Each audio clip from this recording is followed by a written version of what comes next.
JC, how will you write a new story using inspiration from this movie and this movie? I'll tell you shortly. But first, let's determine what these two movies have in common. IMDb says, a dutiful damsel agrees to marry a handsome prince, only to find the royal family has recruited her as a sacrifice to repay an ancient debt. Dr. Rhinestone, an engineer on her first space mission, and Matt Kowalski, an astronaut on his final expedition, must survive in space after being hit by debris while spacewalking. Anyway, these movies are what I like to call going it alone stories. One character must fight many obstacles to survive, or not. One example of this type of story is Castaway. The protagonist is stranded on a deserted island and receives no direct help from other characters. Another example of this type of story is The Martian. The protagonist is stranded on Mars. However, he does receive help from other characters. But because of the space between him and those back on Earth, it still falls into a going it alone. So, if I'm going to mash Gravity and Damsel into a new story, let's explore a few craft elements for inspiration. The first being suture. Suture. JC, what do you mean by suture? Suture is the process of being drawn into the story. The audience is captivated. We are invested in seeing the story unfold. Have you ever watched a movie and thought, wow, I forgot I even existed during those 2 hours? That's suture. Suture is usually achieved through connection. A connection so strong it takes over our imagination. For example, in fantasy or sci-fi, this connection is usually made through world building. In drama or comedy, say, this connection is made through character identification. There are many other ways for a writer or filmmaker to create suture.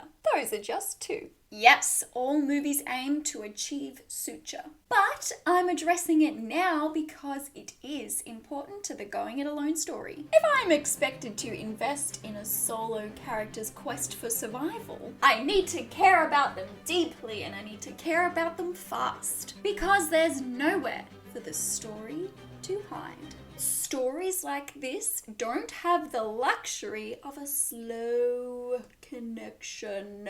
If it gets boring or repetitive or whatever, it can't just cut away to some other subplot to reinvigorate the audience. We are with the protagonist the entire way, so we need to be with them.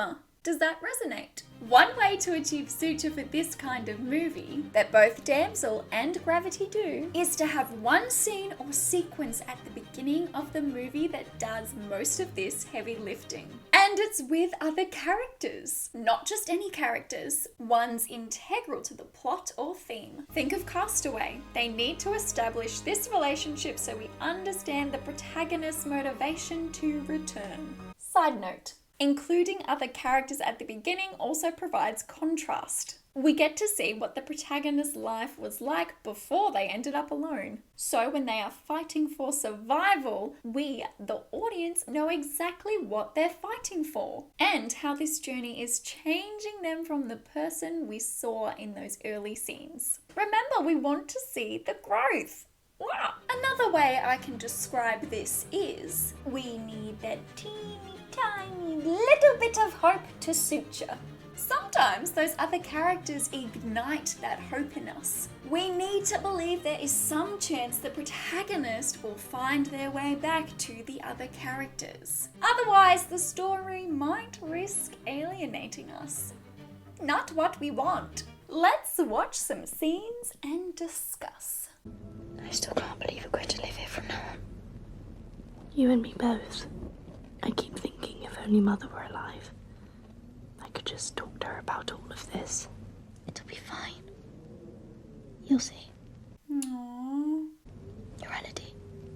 You can do anything. They're so cute. This scene proves how close Elodie, our protagonist, is with her sister. It helps us understand why Elodie agrees to marry a stranger, despite her intuition and stepmother's warnings. They may be royalty, but that doesn't make them good people. She wants to ensure her sister will have a bright future when the family returns home without her. It makes us, the audience, like Elodie. We want the best for her. Oh, and that line. You're Elodie. You can do anything.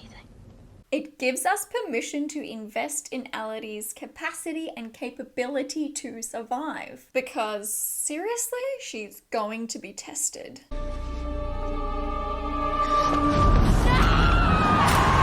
This hope is key for suturing into this specific story. Because what happens next is so horrifying and traumatizing that we need that glimmer of hope to keep watching.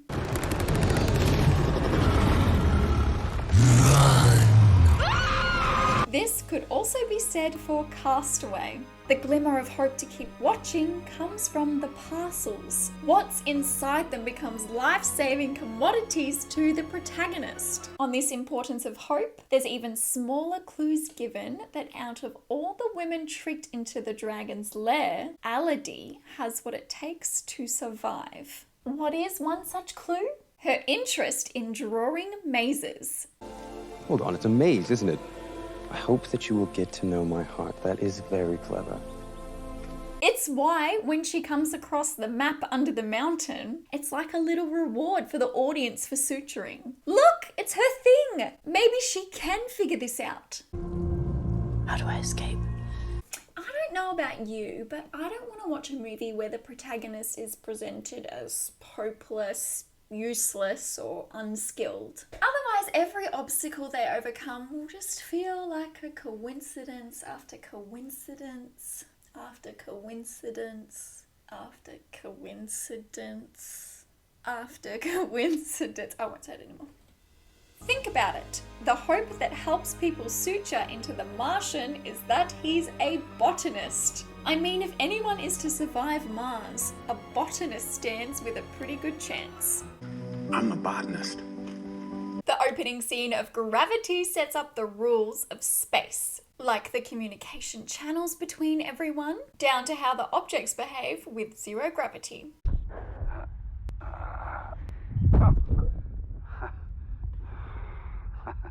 Sorry.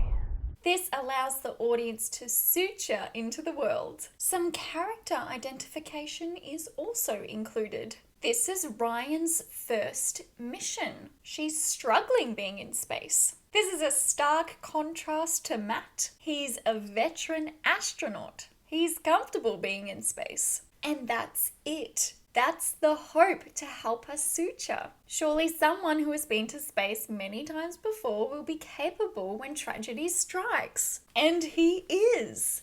Explorer, do you copy? Explorer, permission to retrieve Dr. Stone.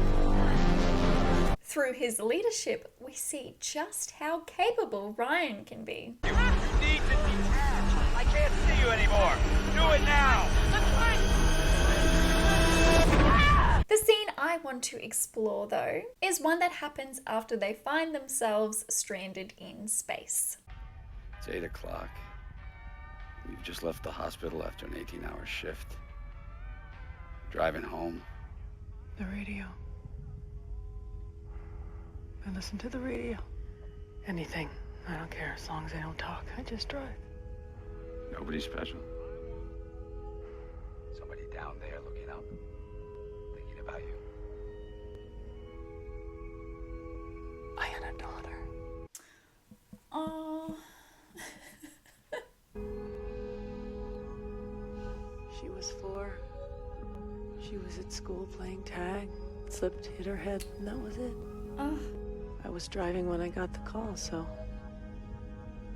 ever since then, that's what I do. I really care for her now. And I just drive. An emotional connection has now been established with Ryan, right? We have now sutured not only into the world, but into her story and outcome too. And an extra layer of hope has been seeded, we just don't know it yet. Ryan reveals her obsession with driving to deal with the grief of losing her daughter. This way of thinking is what comes to save her in the end. No, we're just driving. Let's go home. She's no longer overwhelmed by space and wields it into something manageable to overcome it. It's why in Act 2, when Matt sacrifices himself to save Ryan, not all hope is lost. We have seen how capable Ryan is by now, even if she's still terrified. The suture isn't broken. How can your scenes with other characters do some of this heavy lifting of world building and character identification, huh? Where can you see the hope that will help the audience suture? Okay, for my mash. I really like how Gravity pairs someone inexperienced with someone with lots of experience. So let's pinch a bit of that.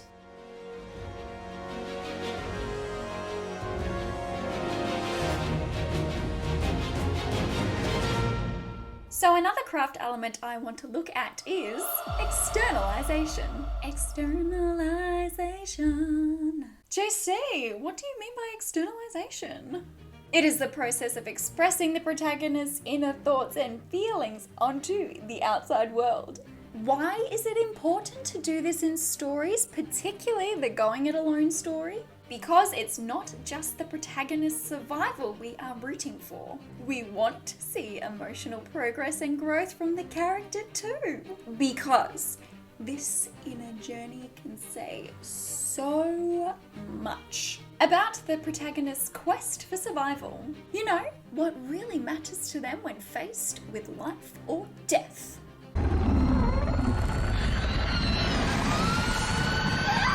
JC, how do you achieve this inner journey? By crafting the protagonist's want, need, and wound. I won't explore them now because I've already explored them in this video, or even this video. In other genres, dialogue between the protagonist and other characters can do much of this externalisation. But when writing a going it alone story, revealing character through conversation or interpersonal conflict can be a limited option. So here's some other options for externalisation. 1. Character behaviour that allows the protagonist to outwardly express their inner world. Something as simple as they talk to themselves. One for the dress. Clear skies with a chance of satellite debris. In Gravity, Ryan also keeps communicating with Houston in hopes that they will hear her. And I am off its course by about 13 degrees. I will correct trajectory. In Castaway, the protagonist externalizes most of his thoughts to an inanimate object. In The Martian, the protagonist monologues to the camera. Having a character behave as such can provide clarity and nuance to the protagonist's emotional state. And this way, the audience can experience the inner journey just as much as the external journey. Wilson! Wilson! I'm sorry! Can you write some interesting character behaviour in your story to help externalise thoughts and feelings? 2. Manipulating time to provide subtext or context to the protagonist's inner world. Think of flashbacks and voiceovers, etc., etc. Anything from the past or backstory that can help demonstrate the protagonist's motivations or realizations. The first scene that comes to mind in Damsel is this one. He is Prince. They must get to know each other. My greatest wish is to go see the world. Gives it a whole new meaning now, doesn't it? Rehearing all this stuff. Perhaps one day we will.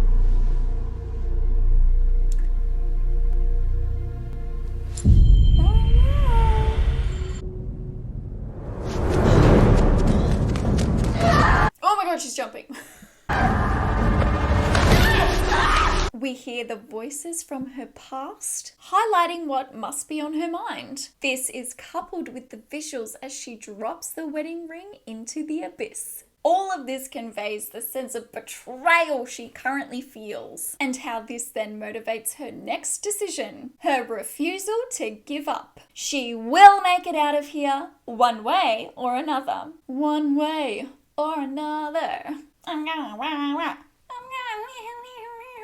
Another scene that comes to mind in Damsel is... A creature dwelt here first. The last of its kind. 3 take.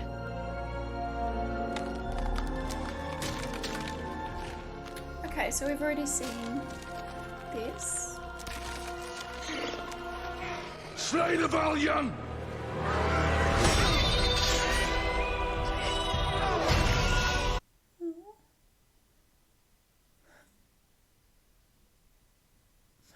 Not the baby dragons. I will give you anything! Death is not enough for you. You will know my pain. She's figured it out. It's all a lie. It's a lie.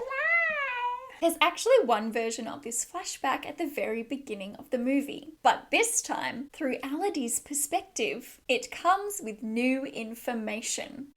It's a lie. The truth of what really happened to the dragon. Death is not enough for you.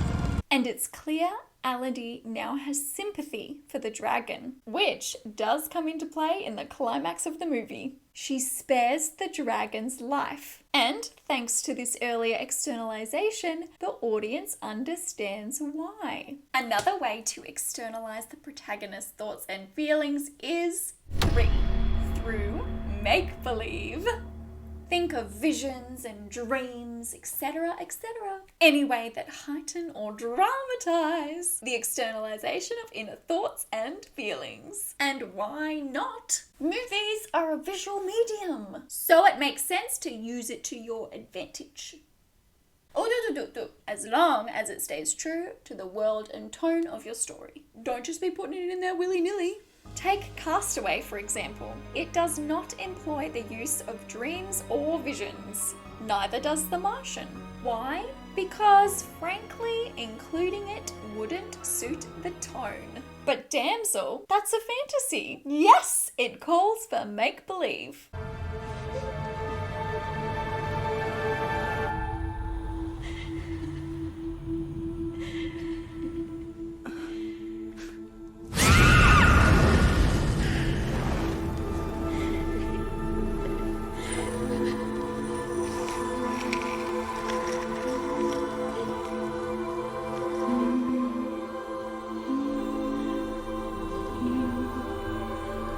So heartbreaking seeing how they all responded so differently. Oh, looking right at us, okay.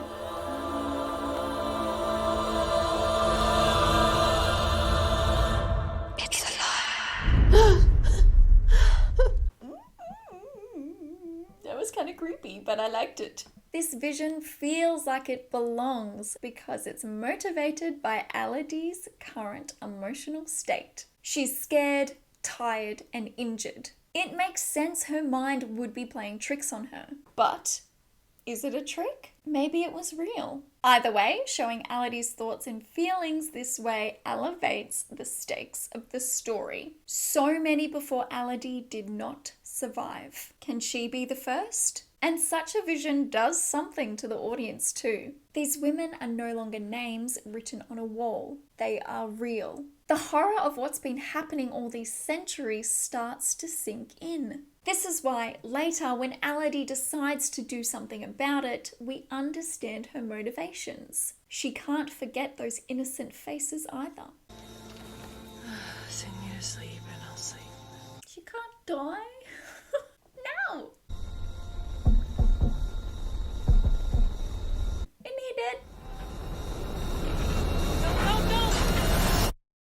The Chinese station's about 100 miles. Just a little Sunday drive. We can't. Sure we can. There's no fuel. I tried everything. Well, there's always something we can do. And I crashed it Listen, every you time. want to go but back that's- or do you want to stay here? I feel like I'm just pulling the same sad face throughout all these reactions.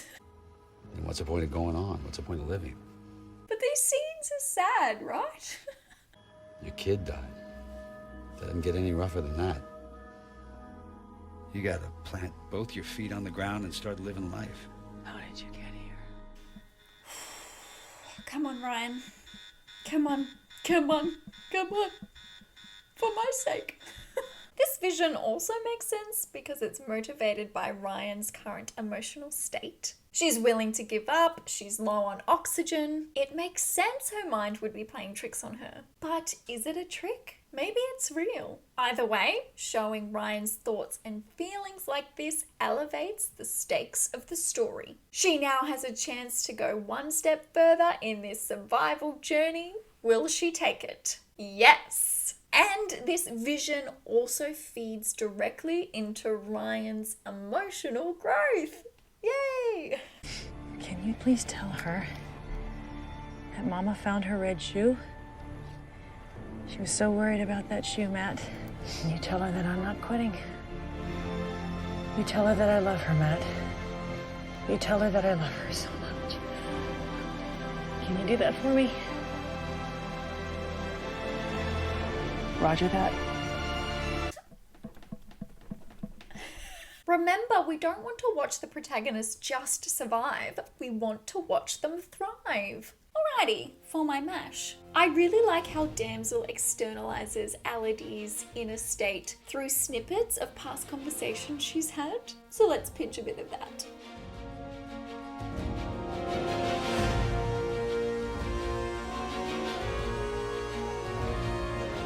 Another craft element I want to look at is suspense. Suspense. JC, what is suspense? Ever been watching a movie and caught yourself thinking, I have no idea what's going to happen next? And you're either anxious or excited or both? It's because the story is revealing just enough about character, plot, or theme in every scene or sequence to keep you asking questions. Suspense should equal increased audience engagement. Yes, every movie aims for suspense, ranging somewhere on the spectrum of tension. But going it alone stories sometimes requires something a little bit extra. And that is slow burn suspense. And by that, I mean two things. One, the suspense develops in a gradual build-up to one boiling point. To be clear, the story can vary in pace and pressure to develop plot, character, and theme. But the suspense should always be on the up and up. 2. Every addition to the story must feel like a passive threat to the protagonist's existence. Let me explain what I mean by this.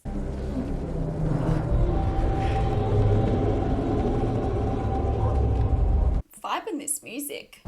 Looks almost like a Try again.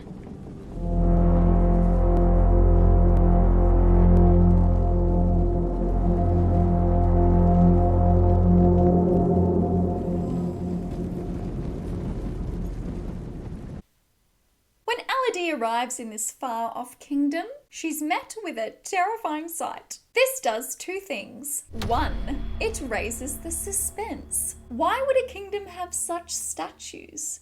Should we be worried about our protagonist yet? And 2, it foreshadows the rest of the story. This kingdom has dragons. The same thing happens later when she sees the torches in the distance.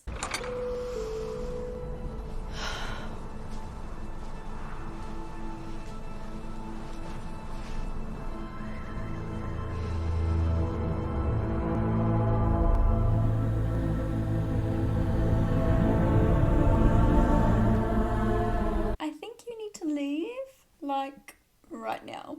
What sinister thing is going on in the mountain? Should we be worried for our protagonist now?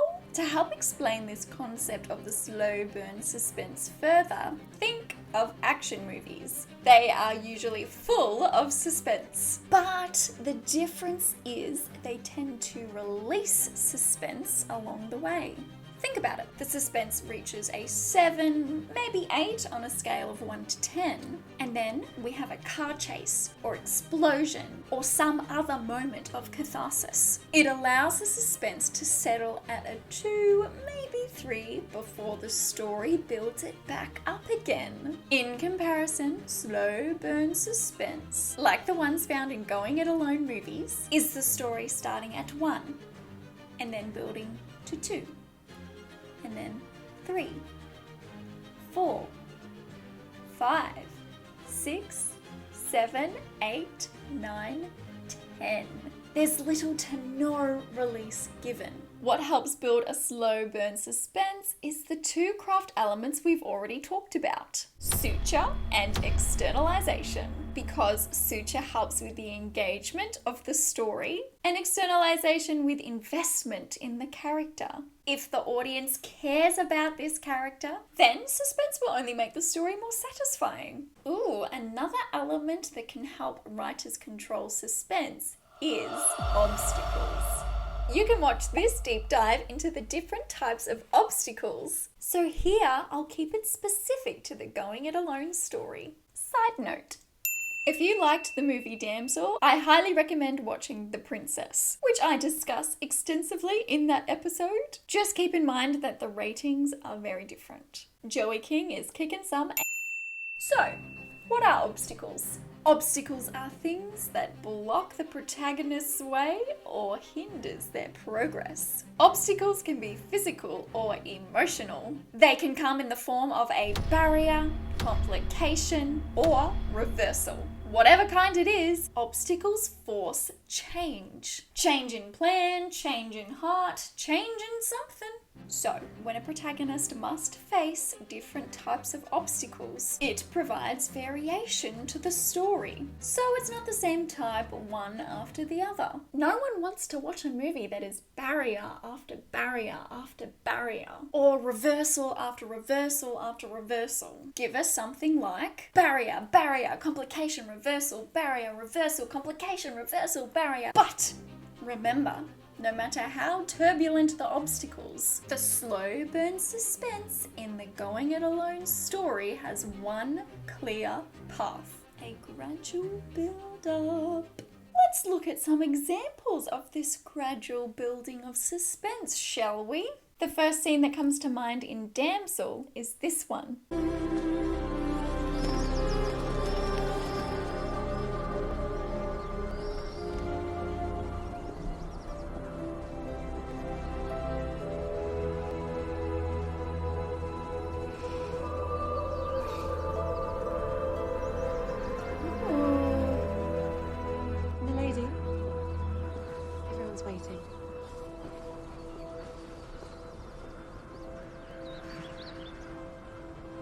That was such a foreboding exchange. What is going on?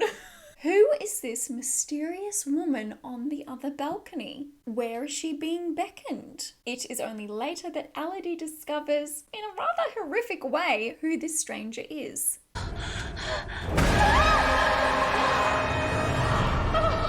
This does two things. It delivers on the suspense and also incrementally increases it. Elodie could end up like this woman if she's not fast enough, smart enough, brave enough. Another sequence that comes to mind is when Elodie first escapes the dragon's lair.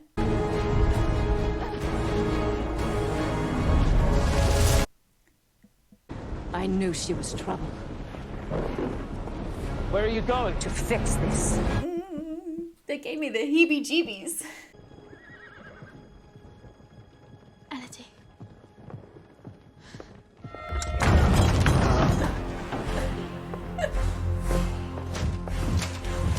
Seize her! God, that's awful.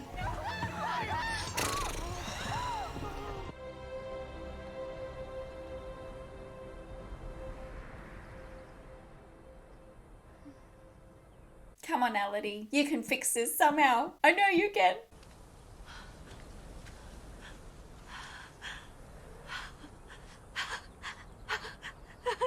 This movie is deliberate when it cuts away from Elodie, and this choice is no exception. Imagine if the movie did not show Elodie's sister being taken, or if this scene was shown after Elodie wakes up the next morning thinking she is free. It would release all of the suspense. The audience would experience the same catharsis Elodie is having. But because they do show this scene at this particular point, the audience cannot revel in Elodie's joy. Because we know better, don't we? Suspense is still at play. Gravity employs one of my favourite tools to build suspense: the ticking time bomb. This is when the protagonist has a time limit to achieve something. If they do not, the consequences are dire. In Gravity, the ticking time bomb is the satellite debris orbiting the planet. The first time it is used, Ryan and Matt have 90 minutes to reach the next space station and dock the lifeboat before the debris destroys their chances of survival. But within this greater ticking time bomb, there are smaller ticking time bombs. One that is Ryan running out of oxygen. Because you're breathing CO2, losing consciousness. Another is that the space station is on fire. And just when you think Ryan has safely escaped in the lifeboat, this happens. Yup, the ticking time bomb resets. This does two things. It delivers on the suspense and also incrementally raises it. Ryan now has 90 minutes to reach the next space station before it enters the Earth's atmosphere or is destroyed by satellite debris. It is why, when it comes to this next scene, the suspense does not release. Oh, I'm die, Annika. I know, we're all gonna die. Everybody knows that. But I'm gonna die today. Ryan experiences an emotional release, coming to terms with the fact that she's probably going to. But we, the audience, don't experience it fully with her. Why? That countdown clock of 90 minutes is in the back of our head somewhere. We expect the story to deliver on this suspense. Otherwise, why would the writer and filmmaker show Ryan resetting the watch? Right? Can you use a ticking time bomb in your story? And how can you deliver on the suspense in your story while simultaneously raising it? For my mash. I love how Gravity has the ticking time bomb. And not only that, the ticking time bomb within the ticking time bomb. So let's definitely pinch a bit of that.